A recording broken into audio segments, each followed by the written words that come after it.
Today is August 6th, 2026, and I want you to picture a tarmac in Ankara on the evening of July 8th. There are two Boeing 747s sitting on that ramp. One of them is brand new. $400 million of aircraft gifted by Qatar, retrofitted for months. The jet, the President of the United States, had arrived in that morning for the 36th NATO Summit. The other one is a museum piece by comparison. A 747-200B airframe that first flew when the Soviet Union still existed. And when the President of the United States walked out of that summit and headed for his airplane, he walked past the new one and got on the old one. Nobody explained why. Not that night, not that week. We know why now. American intelligence had detected what U.S. officials described as a credible plot by Iran and allied proxy forces to fire a missile at Air Force One. The officials told CBS News that the U.S. detected a credible plot to fire a missile at the plane. And upon receiving that intelligence, the Secret Service swiftly swapped to a backup strategy. The New York Times reported it first. CBS confirmed it. And the reason the president ended up on a 40-year-old jet instead of the shiny one is the single most operationally revealing detail in this entire story. The older Air Force One carries laser technology to blind incoming missiles, systems to misdirect munitions, and other diversion technologies. And it is unclear what systems are aboard the Qatari jet. Read that again. It is unclear what systems are aboard the Qatari jet. The United States Secret Service, holding intelligence about a live missile threat, looked at the two aircraft available to them and decided the $400 million one was not survivable enough. That is not a talking point. That is a survivability judgment made under time pressure with a head of state in the building. But let's back all the way up, because to understand what happened on that ramp, you need to understand what has been building since the last week of February. On February 28th, 2026, the United States and Israel opened a joint air campaign against Iran. On day one of that campaign, they killed Ali Khamenei, the man who had run the Islamic Republic for 36 years and 6 months, the longest-serving head of state in West Asia. He served as the second supreme leader of Iran from 1989 until his assassination in the 2026 Iran war. That is the event that broke the frame. Every single thing that has happened since. The Strait of Hormuz closure, the naval blockade, the Houthi campaign against Saudi Arabia, the drone war over Iraqi Kurdistan, and yes, a missile plot against the American presidential aircraft in a NATO capital, flows downstream from the decision to decapitate a state rather than degrade it. Iran's answer was immediate and geographic. Shipping traffic through the Strait of Hormuz has been largely blocked by Iran since February 28, 2026. Starting on March 4th, Iranian forces declared the strait closed, threatening and carrying out attacks on ships attempting to transit. The IRGC issued warnings forbidding passage, boarded and attacked merchant ships, and laid sea mines. Within 10 days, roughly 1,000 vessels carrying up to 20,000 seafarers were stacked up outside the choke point, unable to move. Traffic through the world's most important oil corridor collapsed by 90%. That is the war Iran chose to fight. Not a war of armies, a war of arteries. And here is where the story changes completely, because a state that fights by squeezing arteries eventually runs out of arteries to squeeze. And then it starts looking for people instead. So let's put where things actually stand today on the table, in hard numbers, because the headline events only make sense against the operational picture underneath them. On April 13th, 2026, the United States imposed a naval blockade on Iran following the failure of the Islamabad talks to end the war. On April 22nd, Trump claimed the blockade was costing Iran $500 million daily, while the Department of Defense estimated Iran had lost $4.8 billion in oil revenue by May 1st. CENTCOM's own accounting put it at 85 vessels intercepted and 3 ships seized. Lloyd's List counted 26 that slipped through. Iran responded by seizing 2 cargo ships of its own. An interim arrangement was signed on June 17th that was supposed to guarantee safe passage for commercial shipping. It did not hold. By early July, the U.S.-led Joint Maritime Information Center had raised the threat level for ships crossing the strait to severe, cautioning mariners that deliberate hostile action by Iran was likely under current conditions, after Tehran launched a series of attacks on ships using the very route the U.S. Navy was protecting. Before the war, more than 100 ships transited Hormuz daily, and crude exports exceeded 15 million barrels a day. Now hold that number in your head. 15 million barrels a day gone? Because it is the reason a Greek Patriot crew in Saudi Arabia matters more than almost anything else you will hear about this war. On July 13th, 2 things happened on the same day, and the fact that they happened on the same day is not a coincidence. The first, the president went on Fox News and made a claim about the Iranian chain of command that, if true, means nobody currently knows who is running the Islamic Republic. They have no navy. They have no air force. It's all gone. Their anti-aircraft is gone. Their leaders have all been killed. Their best leaders have been killed, Trump said. Khamenei is gone. The sun is 90% gone. The second, that declaration coincided with an announcement that Washington intended to reestablish a maritime blockade on Iran and levy fees on vessels navigating the Strait of Hormuz to guarantee safe transit, a move that triggered an immediate and sharp retaliation from Tehran. Iranian Foreign Minister Abbas Araghchi rejected it outright and insisted Tehran remains the waterway's guardian. So, you tell a wounded state publicly that its leader is 90% dead, and in the same breath, you announce you're going to start charging tolls in its home waterway. Whatever you think of the policy, understand what it does psychologically to the men left standing inside that system. It tells them the sovereignty argument is over. It tells them the water is not theirs anymore. And it tells them the one asymmetric card they still hold is not ships and not oil. It is people. 25 days after that Fox News interview, we learned that Iranian-aligned forces had been planning to put a missile into the American presidential aircraft in the capital of a NATO member state. That brings us to the detail that changes everything about how you should read the plane swap. Trump had already publicly acknowledged the assassination threat before any of this leaked. Earlier in July, he wrote on Truth Social that 1,000 missiles were locked and loaded for immediate use if Iran attempted to assassinate him. Orders have already been given, and the U.S. military is ready, willing, and able for a one-year period of time, subject to extension, to completely decimate and destroy all areas of Iran. Break that sentence apart, because it is engineered. A one-year period of time. Not a retaliatory strike. Not a package. A calendar. He is not threatening a response. He is threatening a duration. 12 months of sustained campaign, pre-authorized with the orders already issued so that the decision does not depend on him being alive to make it. Subject to extension is the part almost everyone skipped. That phrase exists to remove the incentive for a successful assassination. If killing the president triggers a year of automatic destruction that can be renewed, then the assassination buys Iran nothing and costs it everything. That is deterrence by automaticity. It is the same logic as a dead man's switch, and it is being applied to a head of state in a live shooting war. And when he was asked directly about the aircraft switch afterward, he did not confirm the threat and did not deny it. He called himself Iran's #1 target and moved on. Now let's talk about the hardware, because the aircraft choice was itself the message. The VC-25A is a heavily modified Boeing 747-200B. 2 airframes, tail numbers 28,000 and 29,000, in service since 1990. On paper, it is obsolete. The engines are older, the fuel burn is worse, the avionics are generations behind, and the airframes are past the age at which any commercial operator would have retired them. The Air Force fact sheet will tell you about the executive suite, the conference room, the medical facility, the 4,000 square feet of interior floor space, and the navigation gear. What the fact sheet will not tell you about is the part that mattered on July 8th. That aircraft is built around its defensive suite. Infrared countermeasures designed to defeat heat-seeking missiles, the directed energy system CBS's sources described in plain language as laser technology to blind incoming missiles, systems to misdirect munitions in flight, electronic warfare and decoy capability, hardening against electromagnetic pulse so that the aircraft can continue to fly and, more importantly, continue to command in a nuclear or high-altitude EMP environment. In-flight refueling capability, which means it never has to descend into a threat envelope to take fuel. Secure communications architecture that turns the jet into a functioning national command post rather than a passenger aircraft with a good phone. Every one of those systems exists to solve one specific problem. The most vulnerable phase of any flight is the first 90 seconds after wheels up and the last 90 seconds before touchdown. That is where the aircraft is slow, low, predictable, and inside the engagement envelope of a man-portable air defense system. And that is the entire ballgame here. Nobody was suggesting Iran was going to reach out and touch a 747 at cruise altitude over Anatolia. The threat model in a plot like this is a shoulder-fired missile, fired by a proxy operator, from a rooftop or a tree line or the back of a truck somewhere along the departure corridor from Esenboa. That is a weapon a proxy network can move, hide, and hand off without an Iranian passport ever appearing in the chain. It is cheap, it is deniable, and against an aircraft without the right countermeasures, it works. The new jet is the opposite problem. Trump flew to Ankara on the new Air Force One, the $400 million 747-8 accepted as a gift from Qatar last year and retrofitted over months for presidential use. A 747-8 is a superior airframe in every civil metric. Newer, longer, more efficient, more capable. But defensive integration is not a civil metric. Directed infrared countermeasures, EMP hardening, the full secure comms architecture, decoy and misdirection systems, those are not modules you bolt on. They are structural. They require power, cooling, apertures cut into the airframe, and years of test and certification.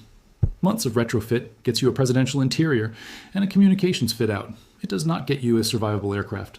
So on July 8th, the Secret Service was holding intelligence about a missile threat and looking at a choice between a beautiful new airplane that could not defend itself and an old one that could.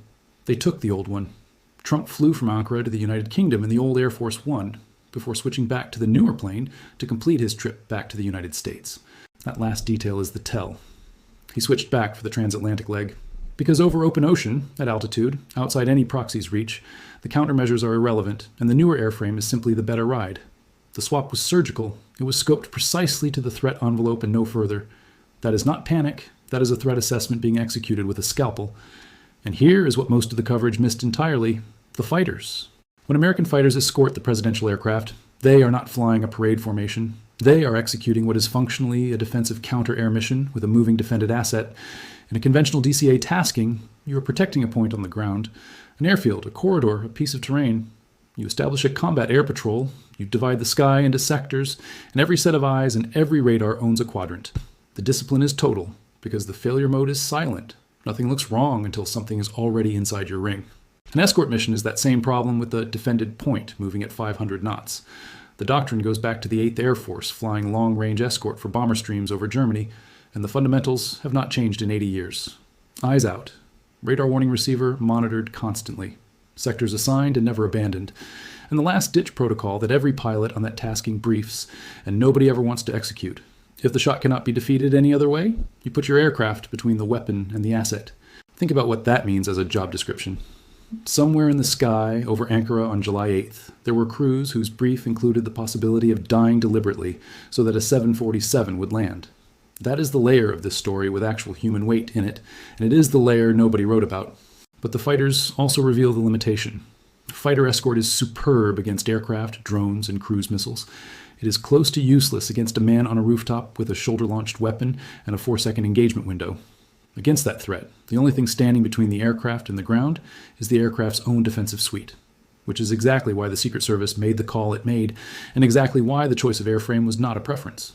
It was the only layer of defense that was actually going to be in play.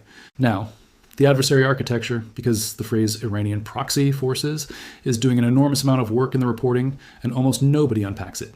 Iran's external operations run through the Quds Force, the expeditionary arm of the Islamic Revolutionary Guard Corps. Roughly 15,000 personnel by most open-source estimates, and unlike every other element of the Iranian military, its entire mission is outside Iran's borders, directing, funding, arming, and training armed groups from Lebanon to Yemen to Iraq. Within it sits a specialized external operations element that has historically handled high-value assassination planning abroad. And the operating doctrine is consistent and deliberate. Iranian personnel plan. Non-Iranians pull the trigger. The distance between the decision and the act is the whole point, because that distance is what allows Tehran to deny the act while collecting the benefit of it. This is not theoretical. Iranian-linked networks have been pursuing American officials since the Soleimani strike in 2020. The Justice Department has brought charges in murder-for-hire plots on American soil. The capability to place a shoulder-fired weapon in the hands of an operator near an airfield in a friendly country is not an exotic capability. It is the single most repeatable thing this network knows how to do. And structurally, the Quds Force answers to the Supreme Leader. An operation targeting an American head of state is not a field initiative. It requires authorization at the very top. Which brings us to the question nobody in the mainstream coverage is willing to sit with. Who signed off? Because on paper, the answer is clear. Iran named Mojtaba Khamenei as its new supreme leader about a week after the assassination of his father, with the Assembly of Experts naming the 56-year-old on March 8th, and key political leaders, the IRGC and the armed forces, quick to pledge their backing. He's never run for office or been subjected to a public vote, but has long been a highly influential figure in the inner circle of the supreme leader, cultivating deep ties to the IRGC.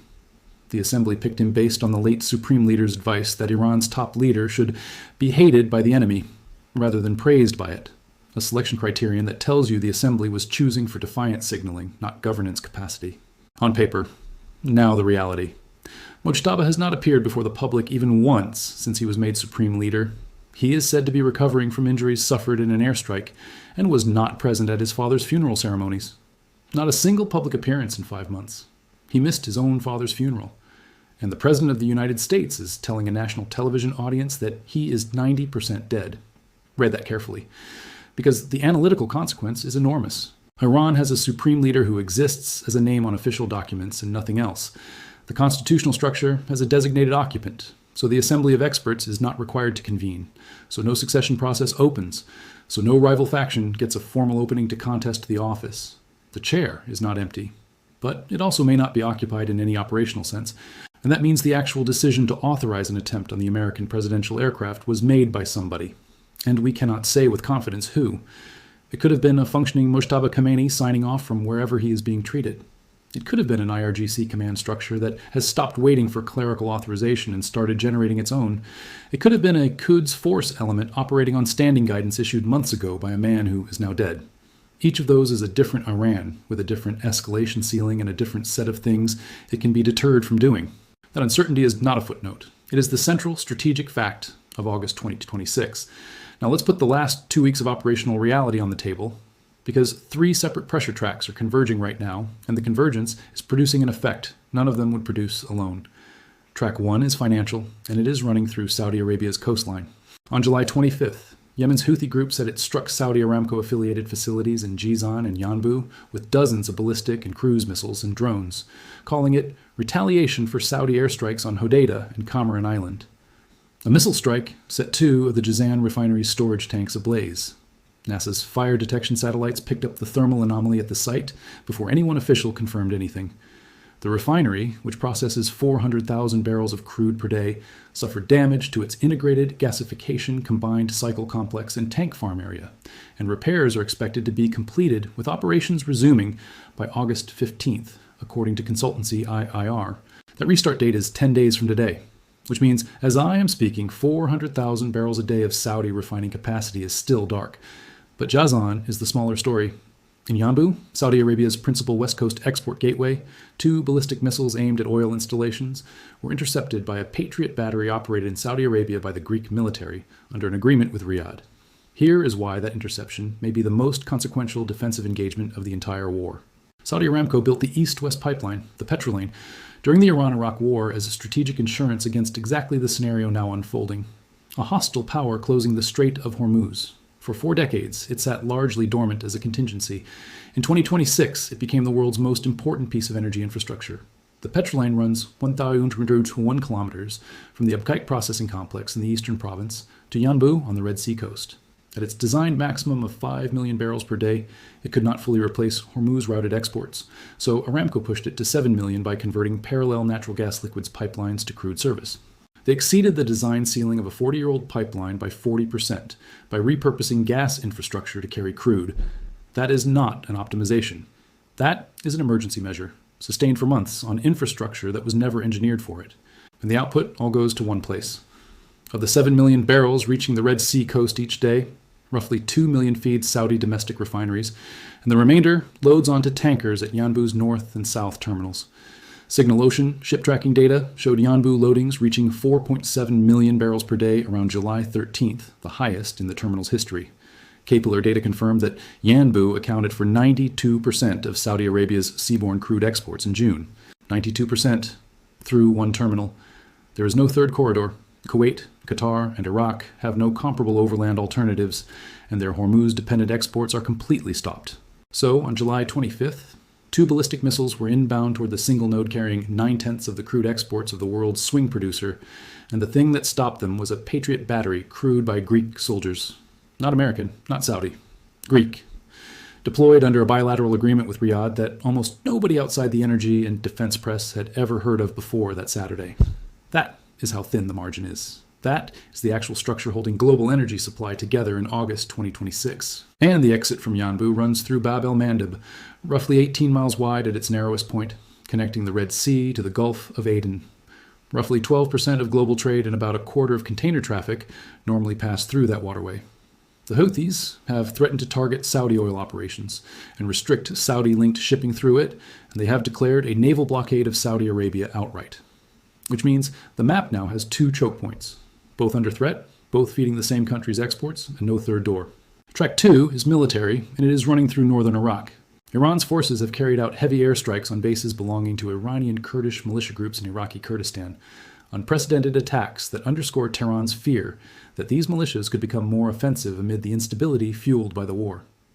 Iranian Kurdish opposition forces have been hit by at least 14 drone strikes in a single week, with the IRGC launching missile and drone strikes around 2 in the morning on a camp belonging to the Kamala Party of Toilers of Kurdistan in the Doli-Alana region, and the same wave also targeting bases of the Democratic Party of Iranian Kurdistan and a facility affiliated with the Patriotic Union of Kurdistan. And it is spilling directly onto American positions. On July 24th, at least 7 explosions were heard across Erbil as air defense systems engaged a wave of incoming drones targeting the vicinity of Erbil International Airport, which hosts U.S.-led coalition forces. Iraqi security officials said 5 explosive-laden drones were intercepted and destroyed before reaching their targets that day, while separate strikes hit the headquarters of 2 Iranian Kurdish opposition parties north of Erbil. The scale of this is genuinely underreported. One Kamala official told Rudaw that since the start of the war, Kamala bases alone have been targeted by more than 95 missiles and drones, part of over 1,000 attacks on the Kurdistan region since January. Why is Iran spending that much ordnance on Kurdish political parties in another country while it is being bombed at home? Because of what almost happened. A New York Times report in May claimed that some Kurdish groups were expected to begin attacks and advance inside Iran as part of the initial Israeli-U.S. war plan, but that Trump changed his mind at the last moment and did not approve it. The Kurdish groups, for their part, denied receiving any weapons. Both Trump and Israel have suggested that arming these fighters could tip the balance of power inside Iran, where Kurds make up about 10% of the population.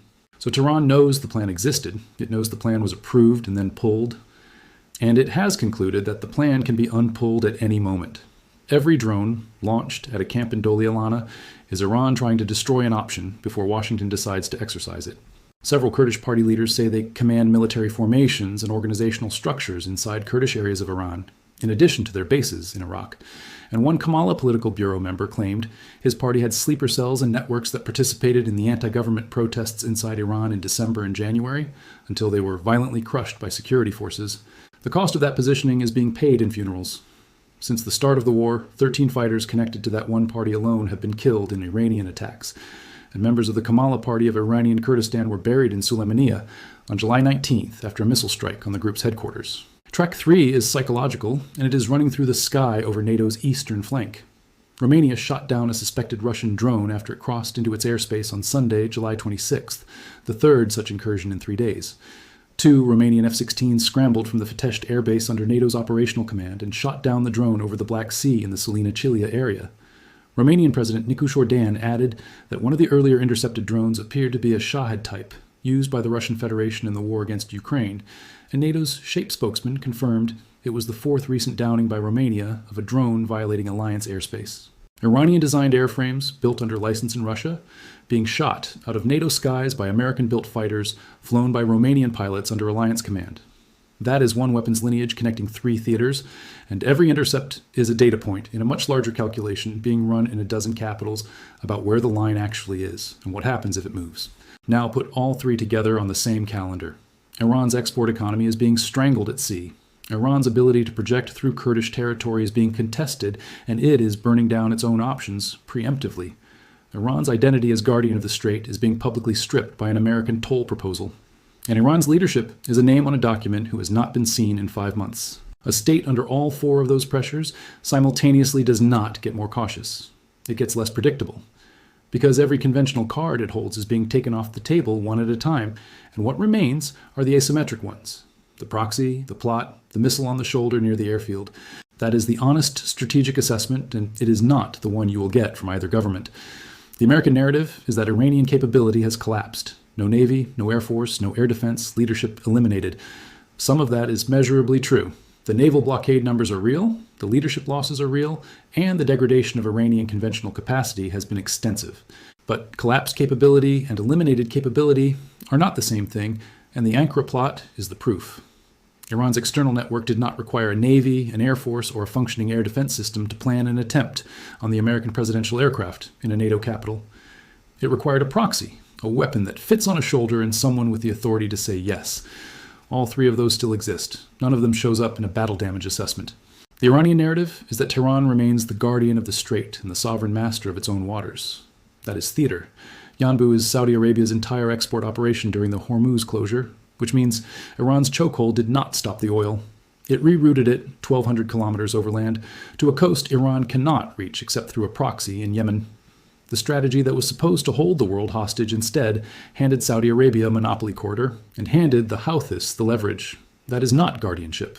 That is a state that fired its most powerful weapon and watched the world rout around it in about 6 weeks.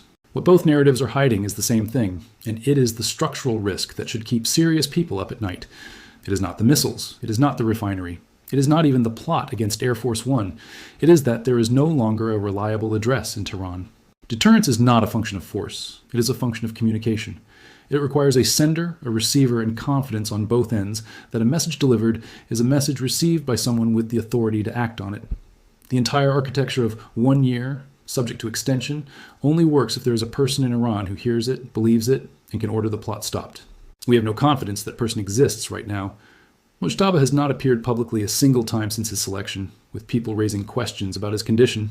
The Quds force structure that would execute an operation like this is designed for standing authorization and delegated initiative precisely so that it can keep functioning when the top is disrupted. It is built for exactly this scenario, which means the operational network may be running on guidance issued by a chain of command that no longer exists in any meaningful form. That is command fragmentation, and it produces a specific and very dangerous failure mode, an act of war committed by a state that cannot call it back, against a superpower that has pre-committed to a year of retaliation over a decision nobody can prove was ever actually made at the top. There is no negotiation that fixes that. There is no strike package that fixes that. You cannot bomb your way to a functioning counterpart. And so I want to bring you back to that tarmac in Ankara on the evening of July 8th. 2 aircraft. One of them worth $400 million, months of retrofit work, a diplomatic gift from a Gulf ally, everything modern aviation can offer. The other one, 36 years old, heavier, thirstier, slower, and hardened against a threat environment that its designers imagined during the Cold War, and that turned out to be exactly the environment we are living in right now. The President of the United States walked past the new one.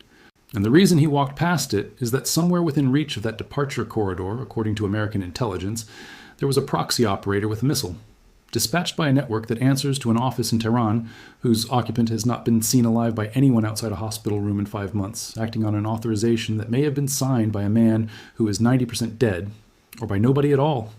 He got on the old plane. He landed in the United Kingdom. The system worked. But the plot was not defeated. It was avoided. Those are different things, and the difference matters enormously, because nothing that made that plot possible has been removed. The network is intact. The weapon type is available. The authorization ambiguity is worse now than it was in July, not better. And the President of the United States has to keep flying. The next time there are 2 airplanes on a ramp somewhere, the intelligence may not arrive 12 hours early. It may arrive 12 minutes early, or it may arrive afterward. That is the part nobody is talking about.